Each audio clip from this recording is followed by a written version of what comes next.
El misteri de la història inacabada. Això era i no era un xiquet anomenat Joan, que vivia a Ròtova. Una vesprada plujosa d'hivern, Joan es va quedar sol a casa amb la seva gossa Moca. Com que ja havia acabat els deures de l'escola, es posà a jugar amb la seva mascota. De cop i volta, Moca va desaparèixer pel soterrani i Joan preguntava.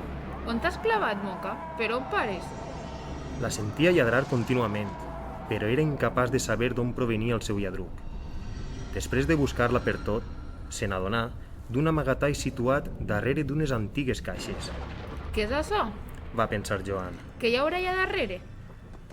Tot i que li tremolaven les cames de la por, la curiositat li podia i finalment va entrar. Una vegada dins, li va cridar l'atenció un quadern ple de pols. Aquest amagava històries misterioses sobre el poble. Va començar a llegir-les, fins que va descobrir que a mesura que les llegia anaven ocorreguent. Clar, ell era un dels personatges. Arribant al final del relat, va entendre el misteri de les desaparicions de la casa, ja que ell era una d'aquestes.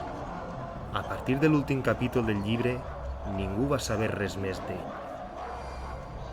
Dècades després, una nova família s'instal·là a la casa, on la jove Aitana va trobar un llibre polsós.